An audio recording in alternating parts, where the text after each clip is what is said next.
Olá, segundo ano do Colégio Nossa Senhora Perpétuo Socorro, unidade São Miguel do Guamá. Nós estamos falando de História 1, seu livro 2, no capítulo 8. O assunto dessa aula são as revoltas rurais do período da Velha República. Muito bem, a gente já sabe que a Velha República é um período que o Brasil tinha uma economia agrária. A sociedade brasileira era agrária. Mais de 70% da população morava no campo. Pouquíssima gente morava na cidade. Quando a gente fala que 30% morava na cidade, na verdade, desses 30%, metade mais ou menos morava em cidades com menos de 2.000 habitantes. Então isso quer dizer que eram quase povoados rurais também, ok? Controlados pelas fazendas. Então pouquíssima gente morava realmente em cidades. Beleza? E lá no campo aconteciam vários fenômenos. O primeiro fenômeno importante que acontecia no campo era uma grande ausência do Estado. O que a gente chama de ausência do Estado? O Estado não se fazia presente com escola, com saúde, com educação, com escola, saúde e segurança pública. Tá bom? Quem fazia a segurança, a justiça, eram os próprios coronéis. Esse termo coronel vem do tempo do segundo reinado, quando se criou a chamada Guarda Nacional. E a pessoa comprava a patente de coronel e ela podia montar uma milícia. E essa milícia era paga com dinheiro do governo e o coronel controlava a ordem e a segurança locais. Ok? Então a gente tinha um sistema aí muito parecido com o sistema feudal, né? Em que o dono da terra oferece segurança, oferece a justiça, oferece a saúde, a educação e proteção. Então a gente tinha um Estado privatizado naquele momento. Entendido isso? Muito bem. Então essa situação vai causar uma grande opressão sobre o povo brasileiro. Muita opressão mesmo. Tá? Por que acontece essa opressão? Porque o interesse do latifundiário é antagônico, é oposto ao interesse das pessoas, dos camponeses, dos moradores de pequenas vilas e cidades.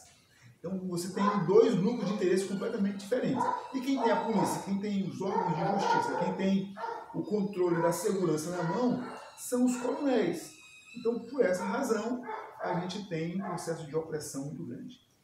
Vamos lembrar também que 3 outros fatores vão contribuir para as crises no campo do Brasil. O primeiro fator é que na década de 70, nós tivemos uma década de 70 do século XVIII, estamos falando de 1870. Houve uma seca horrível no Nordeste. É uma seca que muitos chamavam de seca bíblica. Você que assistiu aquela novela lá na Rede Record sobre o Elias, né, sobre aquele rei lá, sobre a Jezabel, né? Você viu que ficou um tempo de cerca de 3 anos. Então, no Nordeste foi o mesmo período, 3 anos e meio mais ou menos sem chover, e foi uma região muito longa, muito grande, pegando ali do rio Parnaíba, em Pernambuco, em Piauí, desculpa, e o Parnaíba, que separa o Piauí do Maranhão, e aí você desce até Minas Gerais, no chamado Vale do Jequitinhonha. Toda essa região ficou seca, toda essa região ficou arrasada, quase 4 anos sem chuva. Ok. No meio dessa situação, você tem um segundo fator, que é uma epidemia de varíola. Em 1874, essa epidemia atingiu um dos pontos mais altos. E o patamar, o chamado platô, né, aquela fase em que ela se estabilizou alto durante quase 5 anos. Então morriam em média 500 pessoas por dia nas grandes cidades do Nordeste, tipo Natal, Recife, Fortaleza e Salvador. Todo dia morria 500 pessoas em cada cidade dessas, de varíola. No seu texto, que está lá na plataforma, tem um texto de apoio, está linkado lá. Você clica no link e abre para ler na internet. É um texto da revista super interessante, que trata sobre o Dia dos Mil Mortos. É um dia que durante muito tempo foi feriado em Fortaleza, que é justamente o dia 14 de dezembro de 1878, em que morreram 1.000 pessoas cravadinhas na cidade de Fortaleza. Todos mortos de varíola. Então nós já temos aí 2 fatores, uma seca rigorosa, uma epidemia de varíola. Terceiro fator muito importante que vai acontecer. Na década de 60, você já estudou isso comigo em sala de aula, houve a Guerra Civil nos Estados Unidos. Então, na época, os Estados Unidos eram os maiores produtores mundiais de algodão e também os maiores consumidores mundiais de algodão. E quem produzia algodão nos Estados Unidos eram os estados do Sul, com trabalho escravo. Com a Guerra de Secessão, que foi para acabar com a escravidão, a produção parou durante 7 anos. Simplesmente não tinha produção de algodão nos Estados Unidos. De onde eles passaram a comprar? Do Brasil. Então, muitos dos latifundiários que tinham engenhos falidos no litoral pegaram os seus jagunços, invadiram o sertão, expulsaram o camponês e tornaram aquela terra do camponês em latifúndios algodoeiros. Porque você sabe, o algodão é uma planta da ordem das xerófilas e ela consome pouca água. Então, ela é ideal de plantar lá no sertão onde chove pouco. Ok. Quando chega na década de 70, a Guerra de Secessão já tinha acabado, a produção de algodão caiu, e aquele cara que tinha sido expulso de sua terra para trabalhar na própria terra como empregado, agora não tem mais a terra e nem tem mais o emprego, porque o algodão parou de produzir. Você não tem mais algodão sendo produzido no Nordeste. Então, olha só, você tem seca, você tem varíola e você tem desemprego com miséria. Ainda temos mais um fator. A fé das pessoas, o lado emocional das pessoas ficou muito abalado.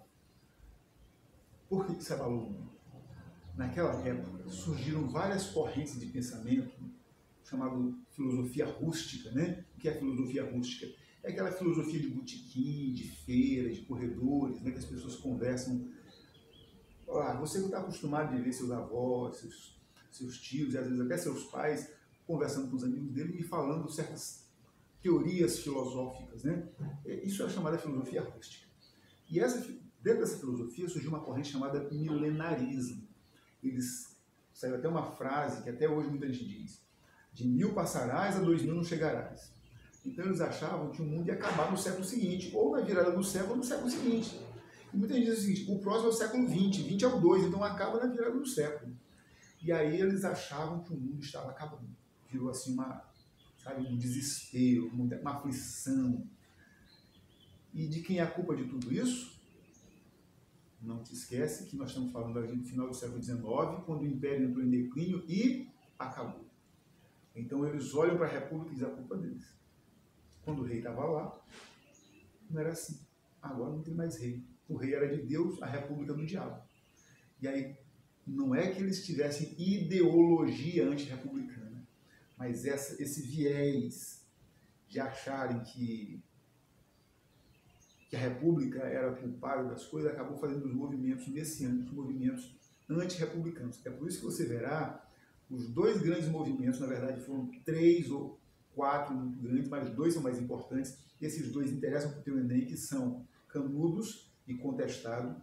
Nos 2 casos, embora fossem conflitos de ordem pública, portanto coisas para a polícia local resolver, o exército da República Brasileira foi até lá intervir diretamente no processo. Foram guerras genocidas nos 2 casos. Por que o exército interveio? Porque havia essa história de que eles são antirrepublicanos, eles querem a volta do Rio. Na verdade, nem Canudos, nem Contestado, nem o Cangaço, nenhum deles eram movimentos ideológicos. É aquilo, na verdade, eles eram aquilo que muitos sociólogos chamam de movimentos famélicos. Eles não pensavam com o cérebro, pensavam com o estômago, porque estavam passando fome, miséria, estavam sendo oprimidos por coronéis, por latifundiários, pela presença do capital estrangeiro no Brasil, ou do capital estrangeiro que comprava café no Sudeste, ou do capital estrangeiro que comprava algodão no Nordeste. E essa situação era extremamente aflitiva para as pessoas. Embora, repito, eles não tivessem nenhum viés ideológico. E no meio de todo esse caldeirão de confusões, surge também o cangaço. Ao contrário do que muita gente tenta assim, empurrar por aí, os cangaceiros não eram guerrilheiros. Os cangaceiros eram bandidos, ladrões, assaltantes. Eles eram criminosos, exatamente isso, eram criminosos. Não tinha nenhum viés robinhoodiano, roubar do coronel para dar para quem está passando fome. Não. O que bandido faz com dinheiro quando rouba? O que o bandido malandro faz quando rouba o celular do seu amigo? Ele vende por um trocado qualquer para comprar droga, bebida, para se prostituir, para ostentar. Então é exatamente isso que os cangaceiros faziam. Por isso eles eram pessoas muito exibidas. Se eles fossem, eu vou te dar um exemplo aqui, se você achar vídeos sobre a guerrilha de Cuba, você vai ver que são muito poucos. Fidel Castro, Che Guevara não se deixavam fotografar durante a guerrilha, porque o objetivo deles não era se exibir, era fazer uma guerra. Mas você vai ver um monte de foto de Lampião e de outros cangaceiros mais, porque eles se exibiam, gostavam de mostrar as armas, os anéis de ouro, os colares, muitos colares. Maria Bonita usava até uma tiara, uma tirazinha de couro, com um monte de brinco pendurado no cabelo da orelha, ela botava uma tira de couro no peito, um monte de brinco. Para que isso? De onde vieram aqueles brincos? De mulheres que eles roubaram. E era para mostrar que ela tinha. Então, o cangaço não é um movimento ideológico. Nenhum desses movimentos, nem o messianismo, expresso em Canudos e contestado, nem o cangaço, tem nada de ideologia. São vazios de ideologia, são movimentos famélicos. Ok? Obrigado.